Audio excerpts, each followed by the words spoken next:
우리 살다 보면은 튀는 사람들 꼴 보기 싫잖아요. 그런데 그야말로 튀는 행동 덕분에 그나마 해결된 사건이 있었습니다. 김기혁 아나운서.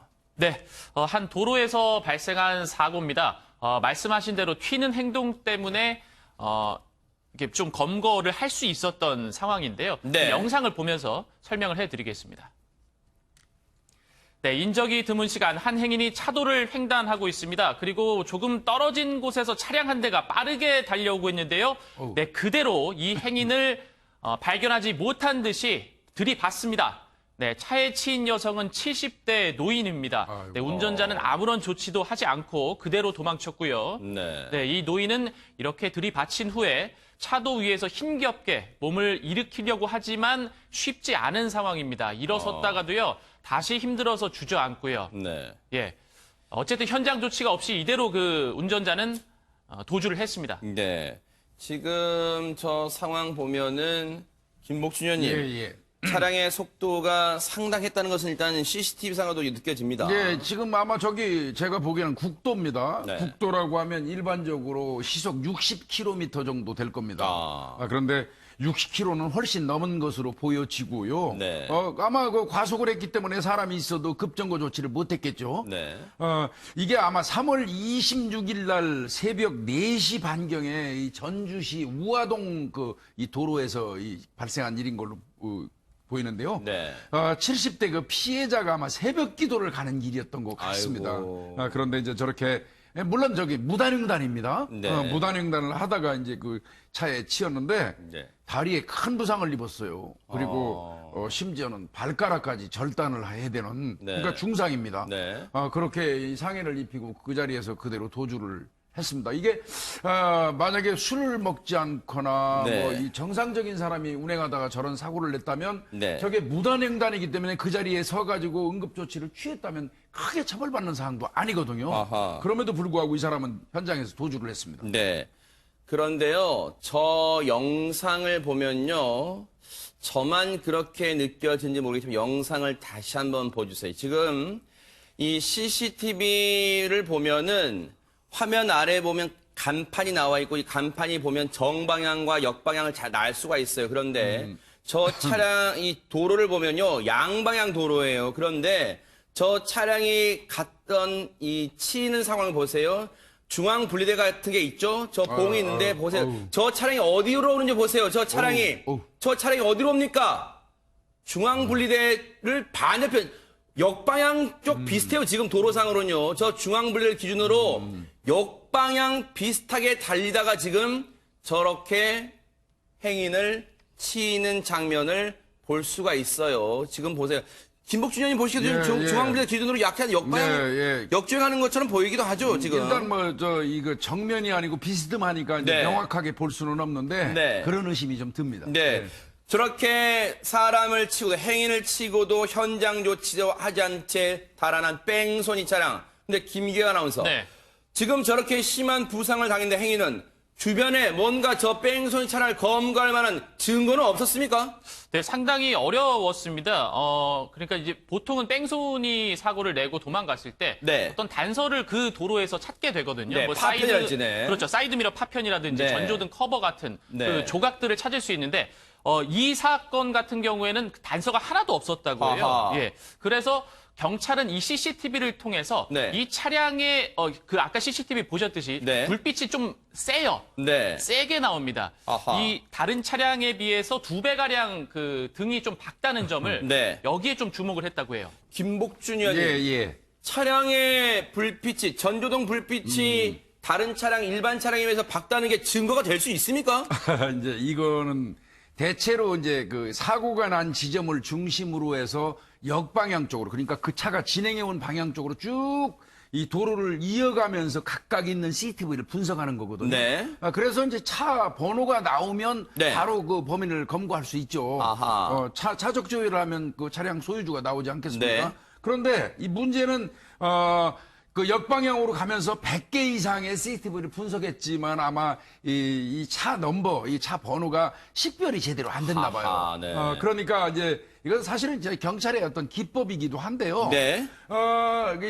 저 행인을 친 차량이 흰색이라는 건 나왔고, 네. 그 흰색 중에서도 유일하게 저 차가 뭐라 그럴까, 안개등 불빛. 네. 이 불빛이 강하다는 거를 경찰이 그 차량의 특성을 이제 파악을 한 거예요. 네.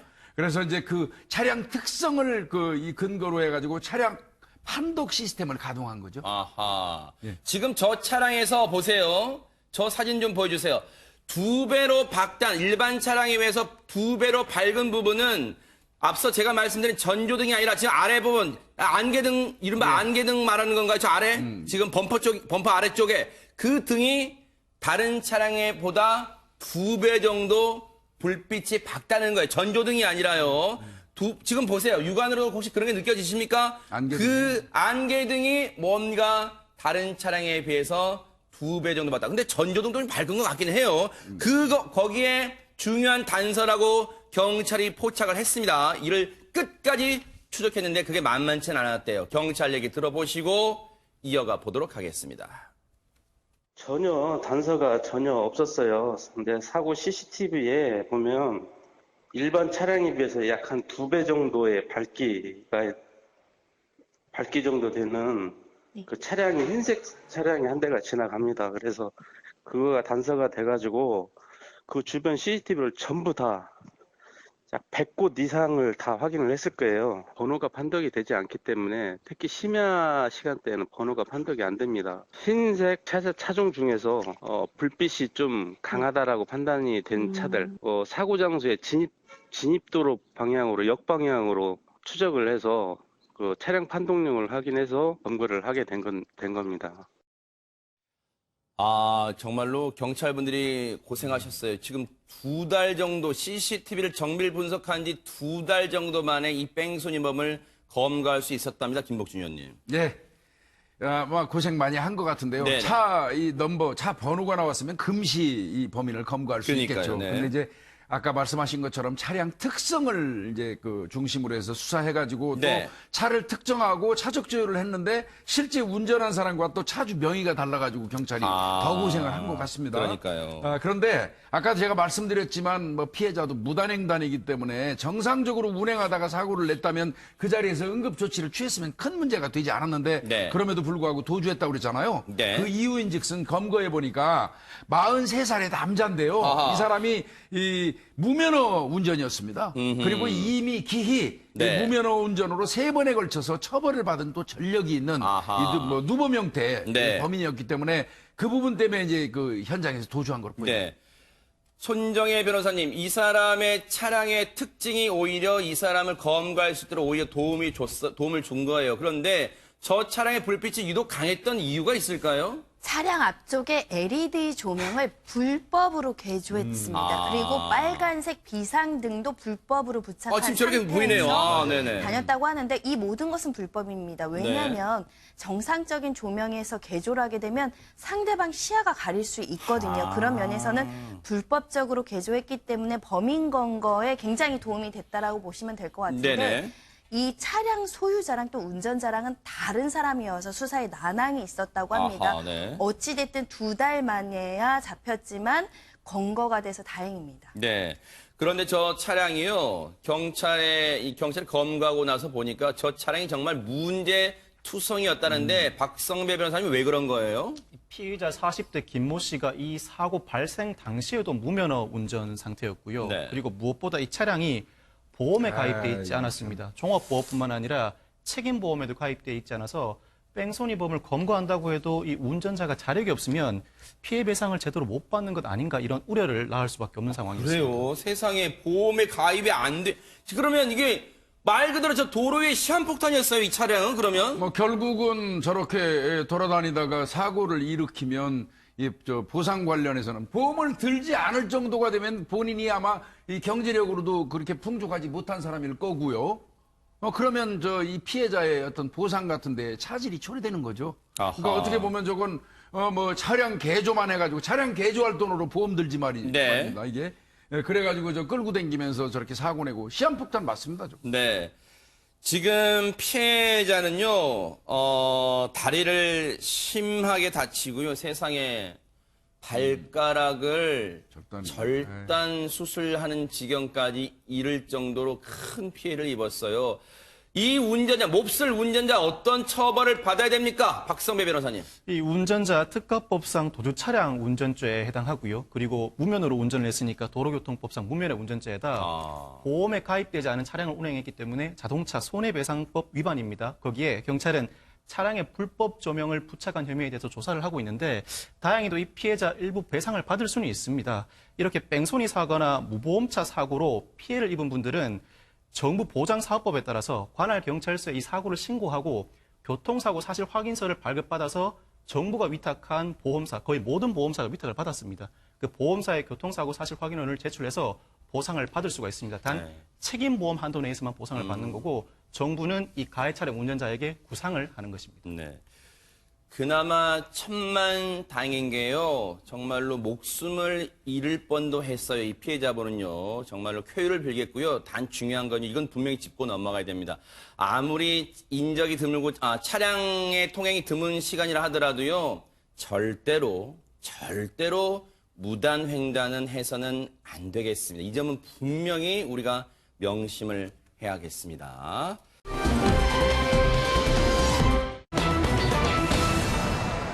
노래 하나 좀 들려드릴까요? 이게 정말 작년에 공전의 히트를 했던 노래인데요. 한번 들려주세요. 이제 뭐 음악 듣고 시작해야겠어요. 이 노래 들어보셨을 거예요. 아마 이 초등학생은 두신 이 학부모님, 특히 어머님들은요. 이거 우리 아이가 불렀던 노래인데 하시는 분 많으실 거예요. 이게 어느 정도로 인기가 있었냐면요. 초등학생들이 이 교실에서 그냥 떼창, 이른바 같이 부른 거에 떼창을 해가지고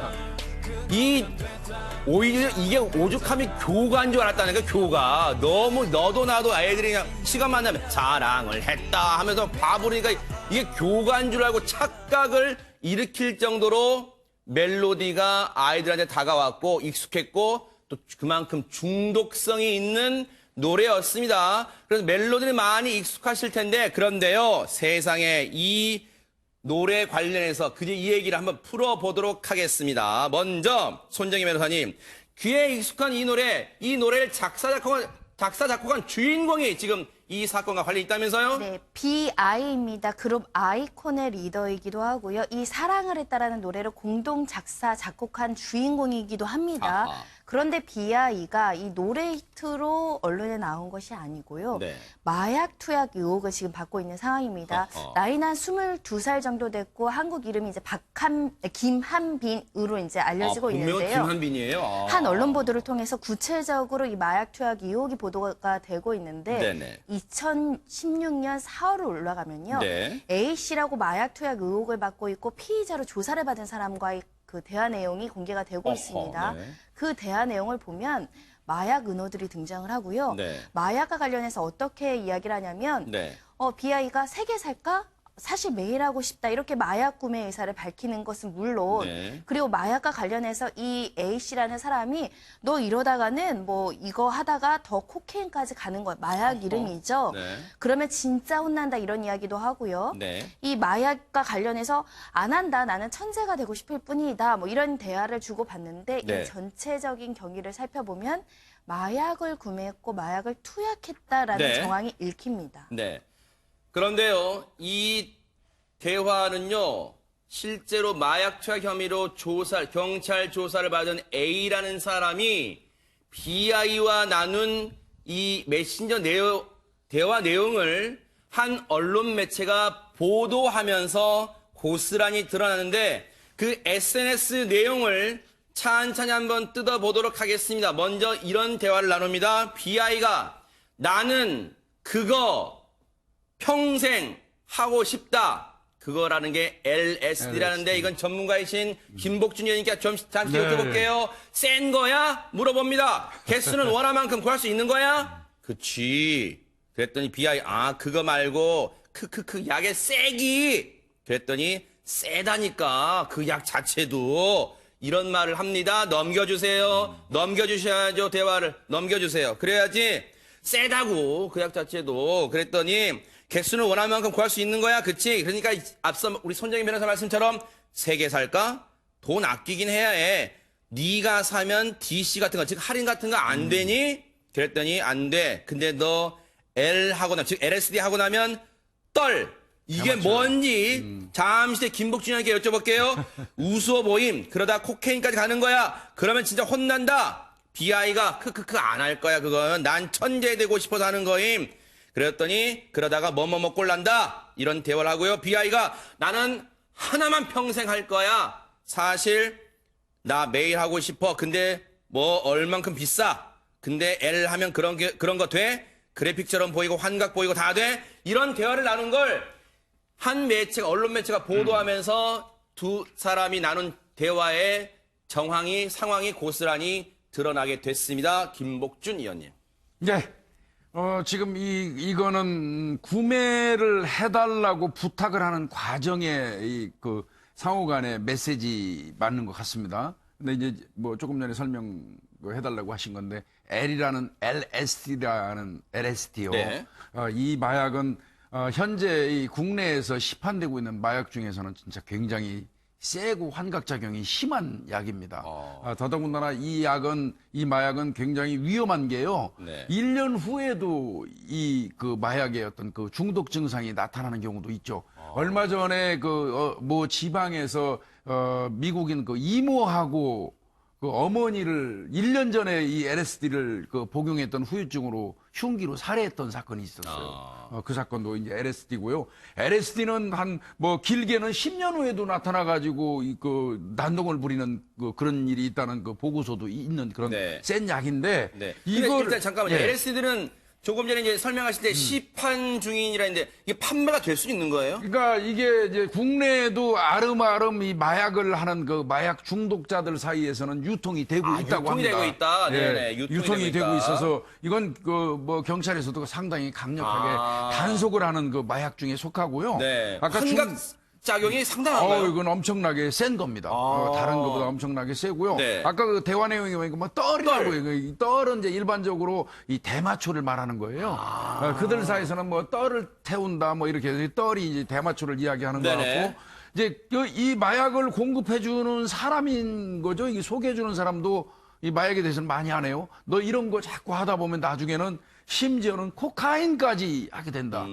코카인까지 한다는 얘기는 이제 완전히 중독됐다? 마약 중독자가 돼가지고 이제 비참한 삶을 산다. 뭐 이런 얘기인 겁니다. 네. 그런 거로 봐서는 BI가 적극적으로 뭐 편의상 A 씨라고 하겠습니다. 지인 A 씨한테 LSD를 지금 사달라고 부탁하는 그런 내용이 맞습니다. 네. 그런데요, 지금 A라는 사람, 저 BI와 대화를 나눈 A라는 사람은 2016년 8월에 마약류 관리에 관한 법률 위반 혐의로 일단 긴급 체포됐어요. 그런데 경찰은 BI와 조금 전에 보여드린 것처럼 BI와 A씨의 카톡 대화를 증거물로 확보했는데, 근데 이 A라는 사람이 1차 피의자 신문에서 카톡 내용 인정했고요. SNS 대화 내용 인정했는데, 그런데요, 김복준 의원님, 네. BI에게 LSD 10장을 전달했다. 이게 장소로 뭐 한 장, 두 장, 이게 10장이라는 게 무슨 표현인가요, 이게? LSD가 종이 형태로. 그래요? 예, 종이 형태로도 돼 있고, 뭐 혀에다 붙이기도 하고. 네. 이건 뭐 마약 복용 관련된 문제니까 이제 네. 뭐 자제하는 게 일단은 좋겠고요. 구체적인 표현은 좀 자제하겠습니다. 예, 예. 그렇기 때문에 10장을 전달했다고 네. 일단 A라는 사람 진술을 한 거예요. 네. 그런데 보세요. BI는 그 다음 대화 내용을 보면 한 번에 많이 사놓을까 이런 고민도 털어놓습니다. 한 10개 사놓을까? 소유하고 싶다 한 100만 원어치 이런 얘기까지 스스럼 없이 주고받아요. 그런데 문제는요. 이제부터가 시작입니다. 박성배 변호사님. 이런 정황 증거 있고 SNS 대화 내용도 있고 그리고 그 사람의 A라는 사람의 진술도 있다면 BI라는 사람도 빠져나갈 수 없겠죠. 그렇지가 않았습니다. 어허. 이 BI와 대화를 한 A씨를 경찰이 2016년 8월 22일 자택에서 긴급 체포를 하고 네. 당일 1차, 2차 두 차례에 걸쳐서 피의자 신문을 합니다. 네. 그 과정에서 경찰이 A씨에게 BI란 사람에게 마약류를 교부한 사실이 있지요. 그리고 BI와 관련 카카오톡 대화 내용을 한 사실을 제공했지요라고 물었더니 네. 이 A씨가 예, 있습니다. 먼저 형사분들이 BI라는 이름을 먼저 언급했고 마약 딜러 C씨도 이미 관련 진술을 해주셨다고 얘기를 했고 또 핸드폰 검사에서도 BI의 카톡 내용이 어디 있는지 물어봐서 제공을 했습니다라고 모든 사실관계를 그대로 밝힙니다. 네. 그런데 8일 후인 2016년 8월 30일 네. 3차 조사가 이루어지는데 아하. 이때 A씨가 진술을 번복합니다. 어? BI가 요청한 건 맞지만 네. 실제로 구해주진 않았다라고 어허. 진술을 번복하는데 네. 경찰은 이를 이유로 BI를 소환조차 하지 않습니다. 네. 피의자 신문은 물론 참고인 조사도 하지 않는데 네. BI가 진술을 번복했기 때문에 A씨가 진술을 번복했기 때문에 더 이상 BI를 조사할 수는 없었다는 것이 경찰의 해명입니다. 자, 이 부분은 여러분도 이해가 안 되시죠? 갸우뚱한 정도가 넘어요. 잠시 뒤에 짚어볼게요. 잠시만 기다려주세요. 그 전에 하나 짚어볼 게 있어서 저희가 이거 하나 짚고 갈게요. 김기혁 아나운서. 네. 경찰도 정황을 확보했고 지금 A라는 사람도 SNS 대화 내용을 제출했고 인정했고 그런데 BI는 그러면 자기가 스스로 마약 관련해서 인정한 부분은 없어요, 아예? 네, 설명을 드리자면 일단 아름다운 노래였던 이 사랑을 했다가 네. 마약을 했다로 바뀌는 네. 대화 내용이 있습니다. 아, 그래요? 예, 그 대화 내용을 네. 그림을 보면서 설명을 해드리겠습니다. 네. 네, 지인 A씨가 먼저 이야기를 합니다. 다른 사람들이랑 약 얘기 절대 하지 마. 이 마약을 얘기하는 거겠죠. 네. 근데 BI가 너랑은 같이 해봤으니까 물어보는 거임. 여기에서 같이 해봤으니까. 여기서 이제 본인이 스스로 인정하는 대화가 나오고요. 일단 이것만 갖고는 뭐 마약이라고 단정은 못하지만 어쨌든 약이란 단어 나오고 그렇죠. 같이 해봤다는 표현 나와요. 네, 말씀하세요. 네. 예. 그런데 뭐 그냥 일반 약이라면 이런 얘기를 안 하겠죠. 그러니까 지인이 너 그러다가 내가 양 사장님한테 맞아. 조심해. 양 사장님 누구예요? 이제 YG 엔터테인먼트의 양현석 사장을 얘기를 하는 거겠죠. 추정입니다, 일단. 예, 추정입니다. 네. 그렇게 얘기를 하는 것 같고요. 뒤이어서 이제 BI가 입조심만 하면 안 걸리잖아. 척추 검사 해야 된대. 라고 하고 별의 또 별얘기 다 지인이 나오네요. 핸드폰은 안 볼 거 같냐? 카톡도 다 보는데 이렇게 보냅니다. 네. 그러니까 BI가 알아. 지금 위험해. 그러니까 일단 지워. 나는 불안하니까 지워야겠다. 한국 가면 너한테 몇 개 사야겠음. 예, 마지막은 이제 카톡을 지우라고 이제 종용을 하면서 또 마지막은 몇 개 사야겠다. 그래서 구매 의사까지 밝혔네요. 네. 이 정도인데 앞서 우리 박성배 변호사님 설명처럼 경찰은 이 A라는 사람이 3차 조사 때는 진술을 바꿨다는 이유로 김한빈, 본명 김한빈, BI라는 사람을 조사조차 하지 않았다. 이게 말이 됩니까? 말이 안 되죠. 상식적이지 않은 수사 과정이고요. 적어도 참고인으로 불러서 조사를 해야 되고 특히 마약 검사는 기본적으로 실시를 해야 됩니다. 이 정도 구체적인 진술이 나온 상황에서는. 네. 그런데 3차 진술에서 BI가 사달라고 했지만 실제로 전달하진 않았다. 이 말을 듣고 BI에 대한 조사를 마무리했다라는 것은 누가 보더라도 조금 납득이 어려운 측면이 아닐까 생각이 들고요. 네. 더군다나 이런 여러 가지 수사 부실 의혹을 뒷받침해주는 것이 네. 이 피의자 A씨가 체포됐었잖아요. 구속 상태에서 풀려납니다. 불구속 입건된 상태로 이제 수사 재판을 받는데 YG 측의 대처를 보면 조금 더 이런 의심이 갈 수밖에 없는 게 이 피의자 A씨에 대한 변호인을 YG에서 선임을 해줍니다. 어허. 그리고 그에 대한 수임료도 YG에서 대납을 해주죠. 어허. 그리고 진술 번복을 요구했다라는 것입니다. 어. 이런 정황을 봤을 때 BI를 보호하기 위해서 유력한 증인의 진술을 회유하고 번복시키는데 YG가 조직적으로 개입한 거 아니냐라는 의혹을 충분히 가질 수 있고 그래서 1, 2차에는 BI도 했다라고 얘기했다가 3차 때는 구해주지 않았다라고 진술을 번복한 게 아닌가. 네. 이런 합리적인 의심을 마땅히 경찰도 가져야 되는 상황이 아니었나 싶습니다. 그러니까요. 물론 지금 경찰이 확인해 준 내용은 아니고 지금 손정혜 변호사의 말씀 중에 일부, 즉 앞서 말씀하신 내용 중에 지금 YG 측에서 변호인을 A라는 사람한테 붙여줬고 그리고 이 진술을 번복하도록 종용했다는 것은 경찰이 확인한 사항은 아니고 일부 보도를 통해서 일단 제기된 의혹 수준이라는 건 일단 짚고 넘어갈게요. 그런데 김복준 의원님, 예. 이거는 아마 지금 시청자분들이 예. 계속해서 이 얘기 할 거예요. 김복준님한테 물어봐라. 김복준한테 물어봐라. 이거 진짜 이게 말이 되는지 물어봐라. 좀 그럴 거예요. 왜 저한테 물어봐야 네. 되죠? 이런 상황에서 안 부른다는 게 말이 됩니까? 한 번도 안 불러요, 지금. 저는요, 3차 피의자 신문 조서를 받을 이유가 있었는지 궁금해요. 아. 1차 이 A라는 사람에 대해서 피의자 신문 조서를 받으면서 카톡 내용, BI하고 주고받은 내용이 전부 도출이 됐다면 네. 그것만으로도 충분히 BI를 체포하고 압수수색 감정이 가능했다고 생각합니다. 아하. 구태여 왜 BI는 놔둔 상태에서 이 A라는 사람을 2회, 3회 피의자 신문 조서를 받았는지 모르겠고요. 네. 그리고 3회 세 번째 피의자 신문 조서를 받을 때는 변호사가 선임돼서 와가지고 변호사 입회하는 그 자리에서 이제 진술을 번복하는 거거든요. 그러면 자 1회, 2회에서 인정하다가 갑자기 3회에 와가지고 번복을 하면 앞으로도 두세 번을 더 받아야 돼요. 왜 번복하는지를 또 따져봐야 돼요. 엄밀히 얘기하면. 네네. 저는 이 수사는 저도 평생 수사한 사람이지만 제 상식으로는 납득이 안 갑니다. 뭐 나름대로 제가 예측하는 바는 있지만 여기서 말씀드릴 수는 없고요. 네. 분명한 거는 이 수사는 누구라도 합리적인 의심을 할 수밖에 없는 그런 수사인 건 명백합니다. 그러니까요. 지금 김복준 의원님 말씀 들으시면서 시청자분과 네티즌분들이 그거 봐라 이상하다 지금 이런 얘기 하실 거예요. 뭔가 이상하잖아요. 근데 김기혁 아나운서 네. 이런 상황인데 뭔가 의구심이 드는데 YG는 여기에 대해서 입장을 내놓고 있습니까 그러면? 네, 일단 YG는 첫 번째로 마약에 대해서는 우리 연예인들을 관리할 때 엄격하게 검사를 하고 있다라고 이야기를 하고 있어요. 네. 그러니까 2개월에 한 번씩 미국에서 간이 마약 진단 키트를 구매해서 자체적으로 약물 반응 검사를 하고 있다고 하고요. 그리고 아이콘도 그러니까 이제 BIC가 속해 있는 그룹인 아이콘도 활동을 앞두고 회사 내에서 소변 검사를 했습니다. 네. 당시 이 BI를 포함해서 그 어떤 멤버도 약물 양성 반응을 보이지 않았습니다라고 네. 이야기를 했고요. 네. 그러니까 엄격하게 검사를 하고 있다 이렇게 먼저 밝혔고 네. 그리고 그 진술을 번복한 부분에 대해서는 이 지인 A씨가 경찰 조사에서 자신의 죄를 경감받기 위해서 BI의 이름을 언급한 것 같다. YG는 이 지인 A씨의 진술 내용을 확인하고 당사에서 만나서 바로 잡아줄 것을 요청했습니다. 그래서 A씨가 3차 조사에서 진술을 번복했습니다. 라는 입장을 밝혔습니다. 이야, 아니 일단 시청자분들이 기가 차신 부분 많을 거예요. 와, 국내 대형 굴지의 엔터테인먼트 자체적으로 간이 마약 진단 키트를 보유하고 있네요.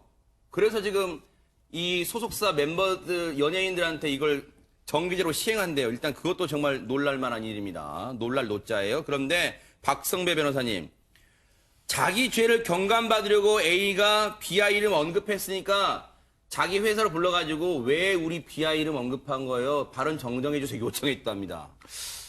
이 부분에 대해서는 YG의 해명이 오락가락하는 것 같습니다. 직접 불러서 번복을 요청했다고 했다가 지금은 또 번복을 요청하지 않았다라고 해명을 하고 있는 것 같은데 네. 이 사건 수사는 사실 A씨가 진술을 번복했다고 하지 않습니까? 네. 중요한 참고인이 진술을 번복할 경우에 수사관들이 난감해하는 경우가 흔히 있긴 합니다. 그렇지만 그 경우는 그 참고인의 진술이 유일한 증거일 때에만 그런 겁니다. 근데 이 사건의 경우에는 BI 스스로가 구매를 한 것으로 보이는 카카오톡 대화 내용이 현출돼 있고 무엇보다 마약 딜러 C씨도 BI를 지목해서 구입했다라고 진술을 하고 있기 때문에 네. A씨의 진술 번복 때문에 수사를 중단했다는 것은 사실 도저히 납득을 하기가 어렵습니다. 네. 조금 전에 영상 계속 나왔던 사람이 비아예요. 김한빈. 김한빈이라는 사람이 본명이에요. 김기혁 아나운서. 그러면 일단 당사자인 김한빈의 입장은 대체 뭡니까? 이 난리가 지금 나고 있는데. 네, BI는 논란이 불거지자 자신의 SNS에 입장을 밝혔습니다. 일단 저의 잘못을 겸허히 반성하면서 팀에서 탈퇴를 하고자 한다. 그러니까 이 아이콘에서 활동을 했었는데 이 팀에서는 나오게 된 거예요. 본인이 직접 밝혔고요. 그리고 팬분들과 멤버들에게 고개 숙여 진심으로 사과를 드린다. 네. 뭐 한때 너무 괴롭고 힘들어서 네. 이 관심조차 갖지 말아야 할 곳에 관심을 가졌는데 그러니까 가졌지만 어쨌든 본인은 하지 않았다라고 네. 이제 주장은 하고 있어요. 네. 그것조차 이제 무서웠기 때문에 네. 나는 마약을 하지 않았다라고 입장을 밝혔습니다. 본인은 마약에 관심 가졌지만 결국 안 했다. 김복준 의원님. 네. 어떻게 봐야 됩니까? 글쎄, 저는 아니라고 보는데요.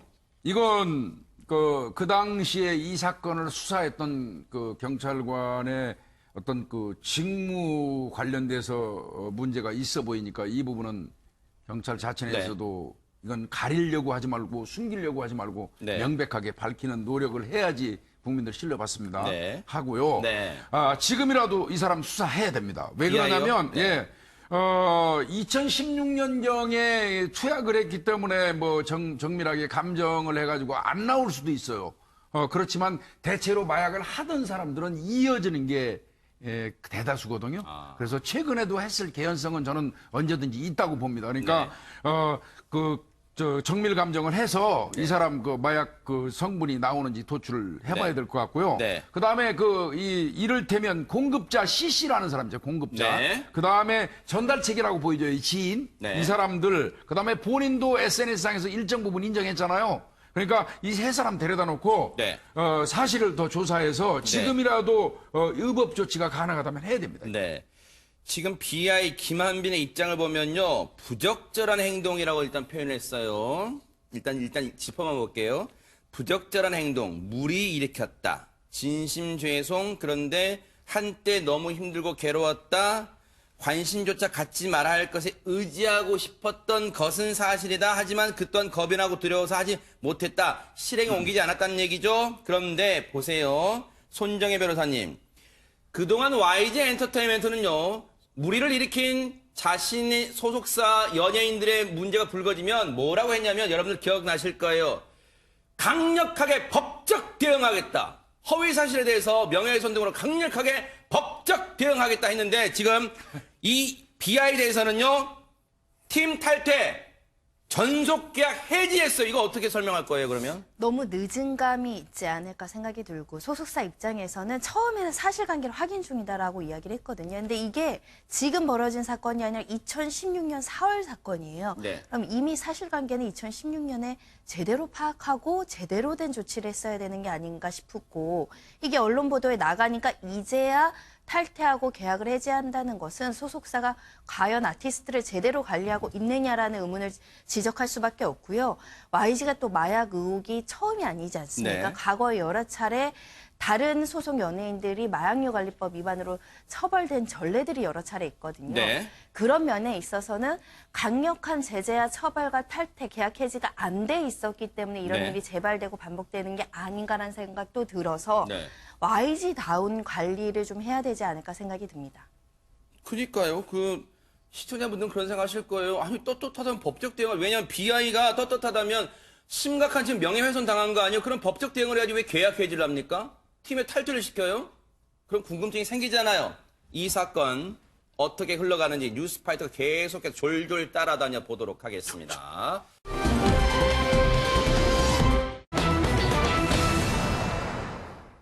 전 남편을 무참히 살해하고 시신까지 훼손 유기했던 고유정 그 관련해서 얘기를 나눠보도록 하겠습니다. 아직까지 풀어야 될 얘기, 짚어야 될 얘기가 너무너무 많습니다. 김기혁 아나운서. 네.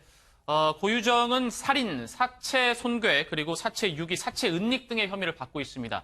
아시다시피 어제, 그러니까 제주 동부경찰서에서 제주지검, 그러니까 검찰로 송치가 됐는데요. 영상이 나옵니다. 지금 송치가 되는 모습인데요.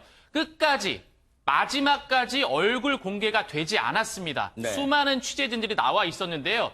지금 고유정은 고개를 지난번과 마찬가지로 고개를 푹 숙이고 머리카락으로 철저히 지금 밑에서 또 카메라를 찍고 있는데 밑에서 찍어도 보이지 않을 정도로 머리카락으로 얼굴을 가린 채 검찰로 송치되는 차량에 탑승을 했습니다. 지금 검정색 상의, 검정색 하의를 입고 그래요. 있고요. 그러면 100마디 말보다 한 번 보는 게 훨씬 나아요. 당시 어제 검찰에 송치된 모습 보시고 이어가 보도록 하겠습니다. 왜 죽이셨습니까? 왜 죽이셨습니까? 우발적 범행 맞나요? 범행 후회하시나요?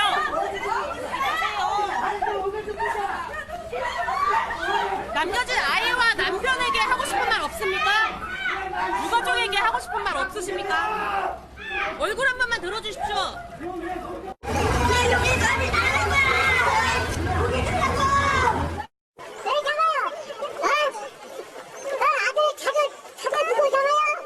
강제를 그렇게 뭐를 합니까?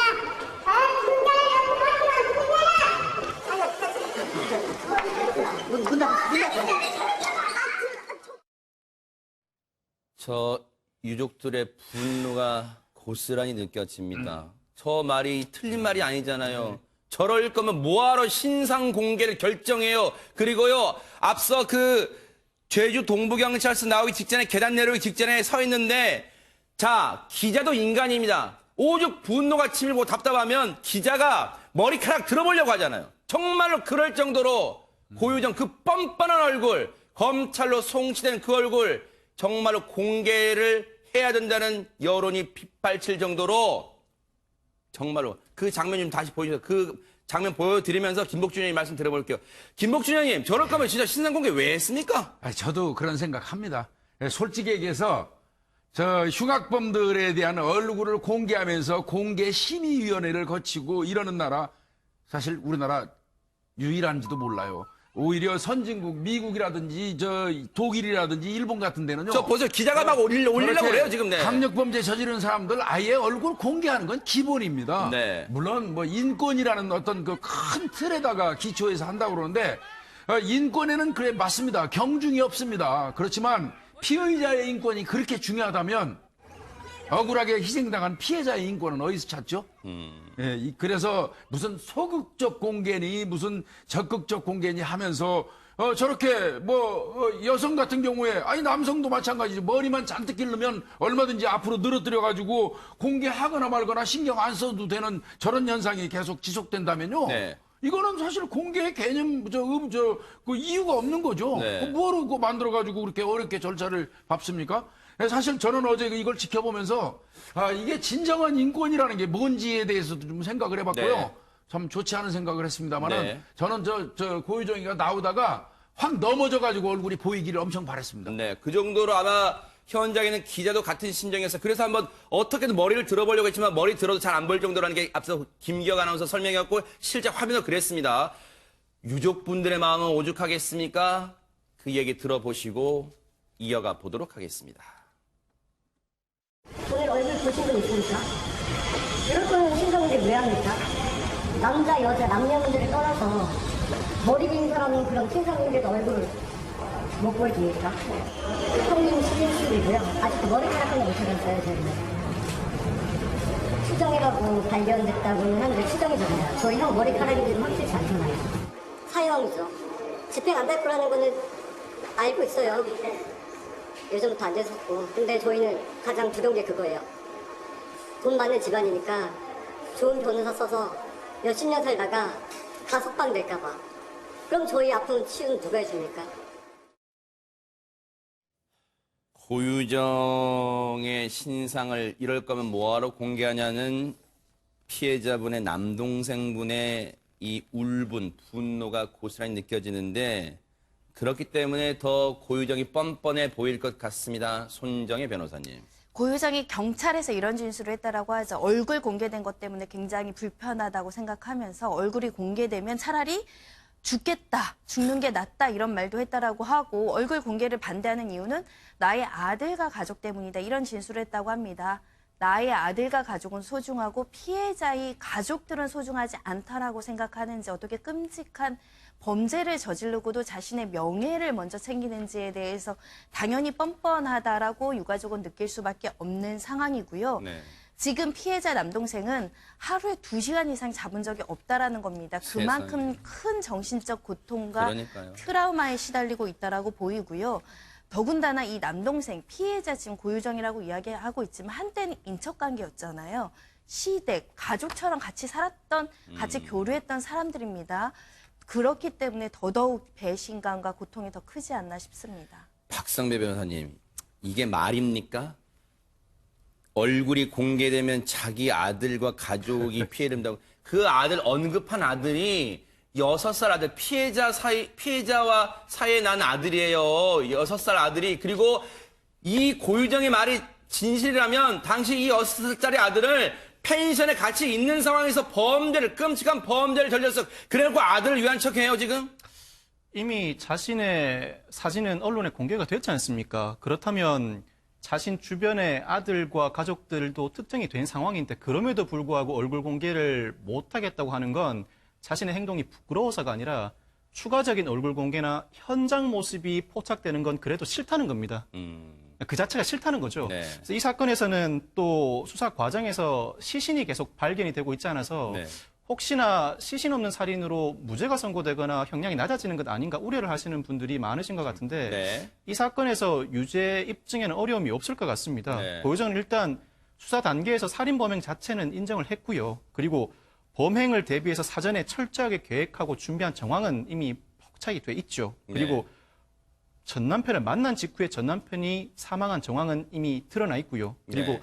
유기하는 듯한 시신을 유기하는 듯한 모습도 CCTV에 여러 차례 포착돼 있기도 합니다. 네. 오히려 고유정에게 더 중형이 선고될 가능성이 있는 것이 차라리 원한 관계에 기한 살인이라면 보통 동기 살인이 적용되는데 합리적인 해명을 하지 않고 납득할 수 없는 해명을 계속한다면 별다른 이유 없는 무작위 살인으로서 비난 동기 살인 유형이 적용됩니다. 오히려 더 큰 형을 받을 가능성이 높습니다. 그렇군요. 그런데 고유정이라는 사람 자신이 무참히 살해한 전 남편과 연애를 한 5, 6년 했다는 거예요. 그러면 김기혁 아나운서 한때는 뭔가 좋은 감정으로 시작됐던 이 두 사람의 인연, 그런데 정말 끔찍한 악연으로 끝나고 말았는데 그걸 한번 좀 일단 짚어볼까요? 예, 간단하게 짚어드리겠습니다. 일단 두 사람은 대학교 때 봉사활동을 통해서 만나게 됐다고 해요. 말씀하셨듯이 5년에서 6년 정도 연애를 했고 2013년에 결혼을 했습니다. 그런데 3년 뒤에 이혼을 하게 됐습니다. 그런데 이혼을 하는 과정에서 이 지금 피해자 강 씨가 학생이라는 이유로 양육권이 고유정에게 넘어갔습니다. 네. 그래서 근데 이제 강 씨는 아들을 2년 동안 볼 수가 없었던 거죠. 고유정이 보여주지 않았기 때문에. 이에 소송을 통해서 면접 교섭권을 얻게 됐는데 네. 이 면접 교섭권을 얻게 되고 아들을 처음 만나게 되는 2년 만에 처음 만나게 되는 날이 그 이 피해자 강 씨의 사망한 날인 지난달 25일이 되겠습니다. 양육권을 못 가져간다. 학생 신분, 그러니까 대학원생이었어요. 박사과정 밟는. 그런데 김목준 의원님, 네. 지금 특히 유족들 진술을 좀 보면요. 고유정이 상당히 평소에 집안에서는 폭력적 성향을 띠었다 이렇게 얘기를 하고 있습니다. 네, 동생의 이 피해자 동생의 그 어떤 그 이야기가 상당히 우리를 울리는데요. 네. 동생이 얼마 그 결혼 생활을 하고 있을 때 형이 그 눈 위에 부분이 그 휴대폰 고유정이 던진 휴대폰에 맞아갖고 이 찢어져서 온 적이 있었다고 해요. 그래서 그리고 툭하면 이제 그 당시에는 형수죠. 네. 형수가 형을 상대로 해서 폭언과 폭행을 일삼는다는 사실을 알아서 네. 어느 날 형한테 얘기를 했답니다. 형, 그 남자가 여자한테 그렇게 맞으면 되냐? 이렇게 얘기했더니 형이 그런 얘기를 했다는 거예요. 야, 남자가 여자가 때린다고 같이 때리냐? 그리고 어찌됐건 애엄마 아니냐? 네.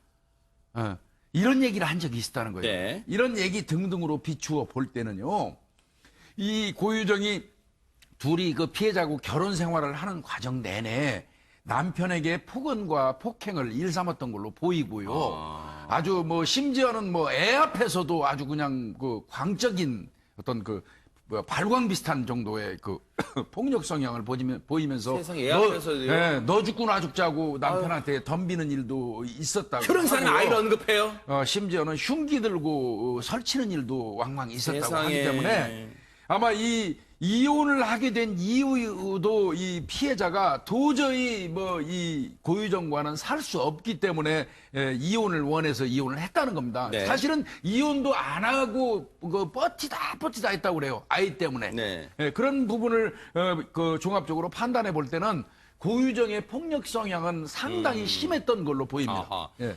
그런데 지금 피해자의 유족분들은 이런 얘기를 하고 있는데 정말로 손정혜 변호사님, 고유정의 남동생은 다른 얘기, 180도 다른 얘기를 하고 있다면서요?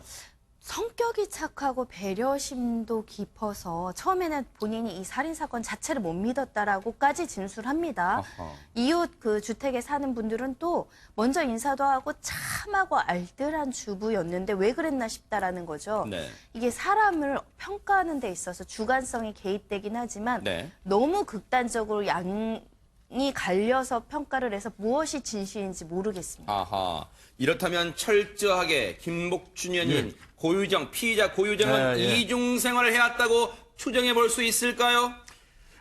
그래서 이제 이 경찰이 프로파일러를 5명 동원해가지고 범행 동기를 가리는 과정에서 네. 하나 그 차용해서 쓴 게 말이 있어요. 경계성 성격 장애. 그게 뭘까요? 경계성 성격 장애를 가진 사람들은 자신한테 잘해주는 사람한테는 끝없이 착하고 좋은 사람이랍니다. 그런데 자신한테 조금이라도 해가 되고 본인이 밉다고 생각하는 사람한테는 가혹할 정도로 증오하고 미워하는 성격을 가진. 그래요? 그거를 이제 경계성 성격 장애라고 일반적으로 이야기한답니다. 네네. 뭐 이 불새라는 드라마 혹시 보셨는지 모르는데 거기에서 기억납니다. 네네. 나오던 정혜영 씨인가가 맡았던 역할 비슷한 건데요. 네. 그게 이제 경계성 성격 장애의 아하. 거고요. 사실 그 심리 상담을 하시는 분들, 저도 심리 상담사 1급 자격이 있는데요. 네네. 심리 상담을 하시는 분들이나 정신과 의사분들이 가장 힘들어하는 환자가 경계성 성격 장애자들입니다. 왜 그러냐면 이 환자가 와가지고 이 상담을 해주면서 공감을 해주면 또 의사한테 혹은 상담사한테 집착을 해버려가지고 굉장히 힘들다는 거예요. 네. 이제 이게 그래서 굉장히 힘든 어떤 그 성격 장애 일종인데. 그러니까 이 말이 되긴 하죠. 네. 아까 그 착한 이웃이라고 말하는 이웃들. 네. 또 친동생은 아이 누나 평상시에 엄청 착하고 좋은 사람이라고 얘기할 수 있죠. 네. 그 사람들하고는 감정 없겠죠. 잘해주겠죠. 그러나 미움을 가진 사람, 자신한테 해가 된다고 생각되는 사람한테는 가혹할 정도로 증오심을 표출하는 그런 그 성격 장애라고 하니까 이거와 더불어서 다른 그 어떤 요인이 믹서돼 가지고 융합돼 가지고 이런 범행에 이르지 않았나 싶습니다. 그런데요, 고개를 갸우뚱하게 만드는 대목은 있어요. 앞서 고유정의 남동생은 누나가 배려심도 많고 이 성격도 착하다고 얘기를 하고 있지만 근데 이런 얘기를 하고 있어요. 박성매 변호사님, 누나가 재혼한지를 몰랐대요. 그렇게 연락도 안 하는 사이가 어떻게 그 누나의 성격을 단정할 수 있죠? 이 고유정 남동생은 고유정의 남동생이 이렇게 진술을 합니다. 그동안 누나와 연락이 전혀 닿지 않아서 누나가 재혼했다는 사실도 이번에 알았다라고 진술을 합니다. 그러면서도 누나의 아들은 우리가 키우고 있다라고 진술을 하하는데 사실인지 여부는 따져봐야 될 것 같습니다. 누나의 아들을 직접 돌보고 있으면서 누나의 근황을 몰랐다는 게 상식적으로 납득이 안 되거든요. 한편으로는 고유정이 이렇게 자신의 동생에게도 재혼 사실을 숨겼다면 현재 남편에게도 자신의 이혼 사실을 숨기지 않았을까라는 의문을 제기하시는 분들도 있는 것 같아요. 근데 저는 가능성이 좀 낮다고 보여집니다. 왜요? 왜냐하면 고유정도 현 남편도 모두 제주 출신입니다. 친정과 친가가 모두 제주 출신이고 고유정의 친정이 비교적 경제적으로 여유 있는 집안입니다. 그런다면서요. 그래서 동향에 들리는 이야기가 있기 때문에 고유정이 결혼을 했다는 사실을 전혀 모르고 현 남편이 결혼했을 가능성은 다소 낮아 보입니다. 그런데요, 보세요.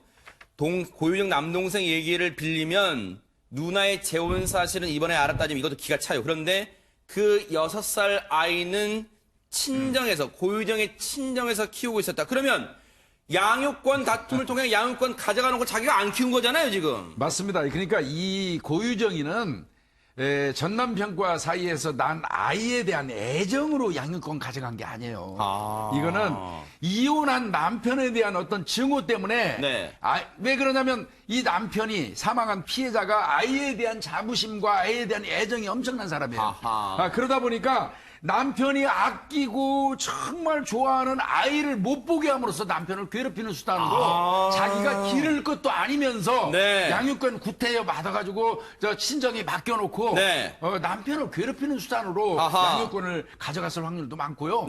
또 뭐 사실상 법상으로도 그때까지는 공부하는 학생이잖아요, 피해자가. 그러다 보니까 자연스럽게 양육권이 고유정이한테 간 거로 보입니다. 실제로 지금 김복준 위원님도 잠시 말씀하셨지만요. 주변 사람들 얘기를 들어봐도 김경 아나운서, 이 피해자가 6살짜리 아들, 그 아들에 대한 자부심이 평소에 대단했다면서요, 사랑이. 네, 맞습니다. 차량 블랙박스에서도 보셨듯이 아들을 보기 위해서 즐겁게 노래를 부르면서 갔던 모습 너무 기억하실 겁니다. 진짜로. 예, 그만큼 아들에 대한 사랑과 애틋함이 있었는데요. 그거에 대한 이제 또 관련 내용이 있습니다. 한 방송사 PD가 라디오 방송에서 이제 출연을 해서 이 살인 사건을 취재한 사람이에요. 이 같은 사실을 전해줬는데 유족을 만나는 분이죠, 이분이. 예, 유족을 만나서 이제 인터뷰를 한 내용을 전해준 겁니다.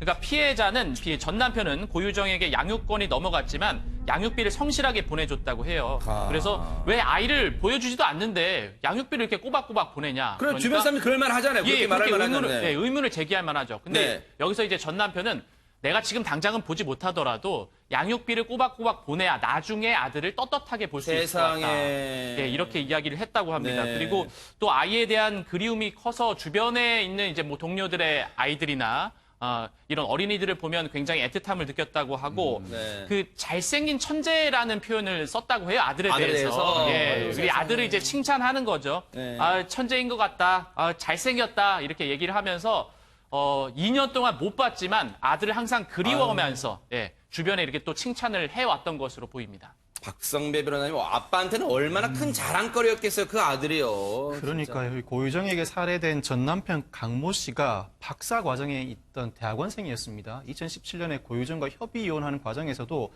대학원생이기 때문에 경제력이 없다는 이유로 양육권을 고유정에게 넘길 수밖에 없었다고 합니다.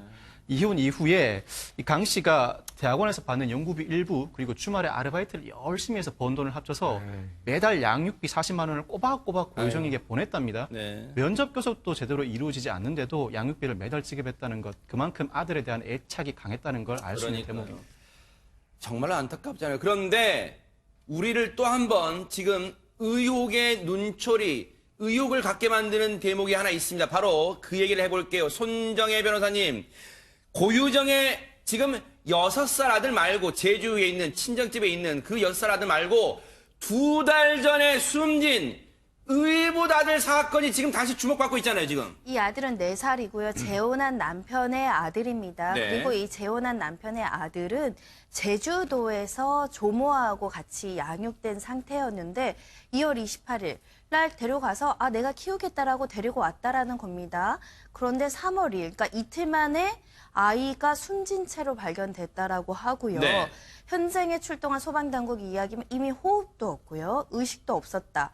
그 시간이 오전 10시 10분에 사망한 채로 발견됐다고 하는데 네. 오전 10시면은 어른들도 한참 깼을 시간이죠. 그러네요. 네. 왜 고유정 주변에 이렇게 의문스러운 죽음이 많은 것인지 네. 의문입니다. 당시 4살짜리 아이 죽음에 대해서 즉 엄마 아빠인 고유정과 지금 고유정의 현 남편은 뭐라고 얘기를 하고 있습니까? 재혼한 남편은 아이와 함께 잠을 잤는데 깼더니 숨져 있었다. 하하. 내 다리가 아이 몸에 올라가서 그런 것인지 아이가 숨을 쉬지도 않았고 심폐소생술 해도 소용이 없었다라고 하고 있고요. 네. 사고 발생 당시 고유정은 다른 방에서 혼자 자고 있었다고 하지만 이 진술을 그대로 믿기가 굉장히 어려운 상황입니다. 김복준 의원님, 예. 4살이면 4개월도 아니고 4살이면 의사 표현 가능한 나이 아니에요? 아빠 다리가 올라가면 아빠 아이고 좀 저리로 가 이렇게 할 나이잖아요. 아니 그리고 4살 먹은 아이가 아빠나 엄마하고 자다가 성인의 다리가 올라가서 질식해서 죽었다는 사례가 제가 알기에는 없어요. 그런가요? 그래서 네. 저는 이 부분은 솔직히 말씀드려서 이해가 안 가고요. 네, 일단 국가적 사인은 뭐라고 그래서 나왔습니까? 이제 국가수에다가 부검 의뢰를 했는데 일단 장기 손상은 없었고요. 네. 약물이라든지 어떤 독극물이 검출되지는 않았다. 어허. 다만 질식사라는 이 최종 결과를 지금 경찰한테 통보를 했기 때문에 그래요, 네. 그 질식은 그럼 어떤 요인으로 질식이 왔는지를 지금부터 찾아가는 게 경찰의 임무일 겁니다. 네.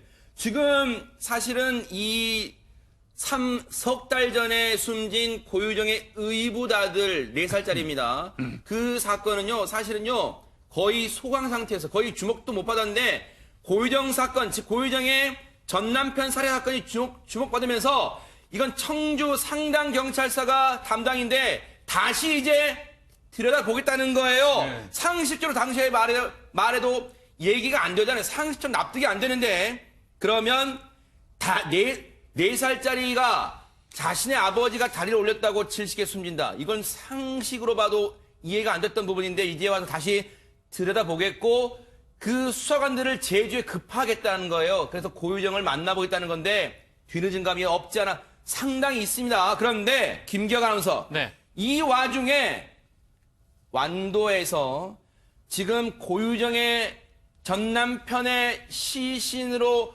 추정되는 물질이 담긴 뭔가 좀 일부가 좀 발견되다 뭐 그런 얘기 있어요. 네, 얘기가 나오고 있습니다.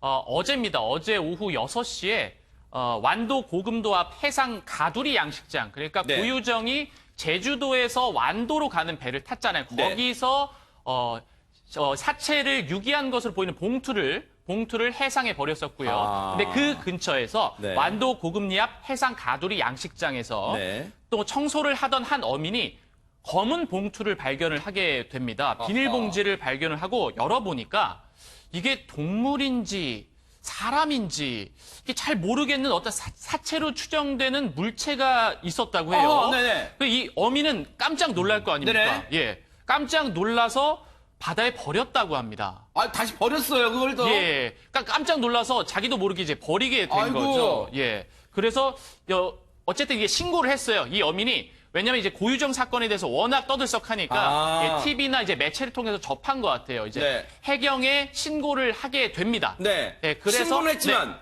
김복준 의원님. 네. 그럼 그 검은 비닐봉지 찾았습니까? 못 찾았습니다. 결과적으로 아유, 말씀드리면 세상에. 어제 이제 완도 해양경찰서 측에서 아마 수색 인력을 급파해가지고 네. 1시간 넘게 이제 그 양식장 그 인근에 있는 바다를 다 살핀 것 같습니다. 그런데 다행히 거기가 수심은 한 10에서 20m 정도인데 물살은 빠르지 않다고 해요. 아니, 그러니까 이제 계속 수색을 했는데 발견을 못했고 날이 어두워졌기 때문에 중단을 했던 것 같은데 아마 지금쯤은 계속 하고 있을 그러겠네요. 겁니다. 이 날이 밝는 대로 한다 이제 했는데 네. 아마 지금 수색 과정에 있지 지금 않을까 수색 중이라고 지금 나오고 있습니다. 수색 중이랍니다, 지금. 제발 네. 좀 거기서 그 수색에서 좀 발견을 했으면 그러니까 좋겠습니다. 뭔가 성과가 있기를 좀 기대를 해볼 텐데, 지금 박성배 변호사님, 일단은 시신이 일단은 검은 비닐봉지에 쌓이다. 물론 이게 지금 단정할 수는 없습니다. 지금 추정이고 그 어민분도 사체로 보여서 깜짝 놀랐다는 거예요. 그런데 지금 그 검은 비닐봉지가 다시 가라앉지 않기를 지금 바라는 마음이 간절할 것 같아요, 지금. 지금 해경이 어제 날이 너무 늦었고 신고 자체가 굉장히 늦은 시간에 들어왔습니다. 네네. 그래서 물살이 세서 더 이상 수색을 못했다고 하는데 오늘 날이 밝는 대로 수색을 다시 이어나갈 계획이라고 합니다. 네. 어민이 비닐봉지 안에 있는 것이 무엇인지 정확하게 보지는 못했지만 네. 수색 성과가 나올 것으로 기대를 하고 꼭 신체 일부라도 그럼요. 이번에 발견했으면 하는 그러니까요. 정말 그런 간절한 마음을 같이 해봅니다.